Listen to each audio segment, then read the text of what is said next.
Bos días a todos, amigos, desde o meu recuncho de Trevinca.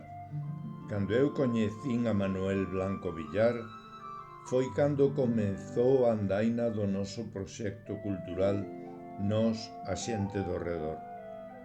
Eu sabía que era un escritor con varios traballos publicados, dos que algún eu xa lera.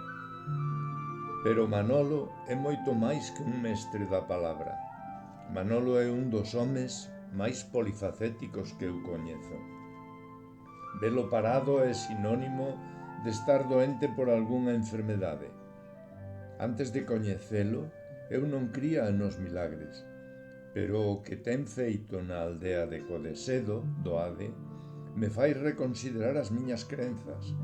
Hoxe vouvos a introducir nas lecturas dun artigo que Manuel regálanos no número 15 da nosa revista, que leva por título Decidir a tarefa máis difícil.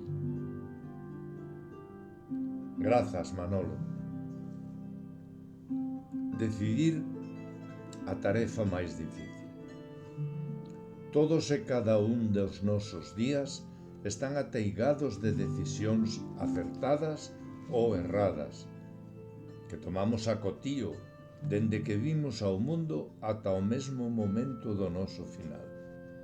Así, eleximos o que máis nos gusta, o que queremos comer, a nosa vestimenta, o noso pasatempo favorito, a que destino viaxamos, a nosa profesión, a persoa coa que queremos convivir, escoller os nosos amigos, se temos fillos ou non, e incluso a teoría ancestral Kundalani asegura que a alma dos bebés escolle aos seus pais antes do seu nacemento.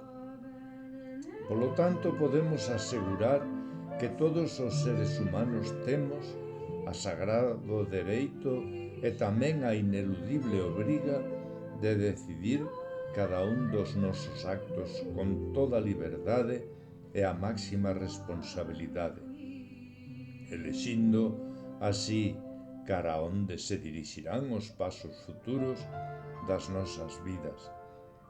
Debido á dificultade que supón tomarles decisións importantes, pola repercusión persoal e social que arrastran consigo, a capacidade de decisións complexas e a coraxe necesaria para executalas resultan as cualidades esenciais de todo directivo, de xeito que a peor das decisións é aquela que non se toma por temor a equivocarse.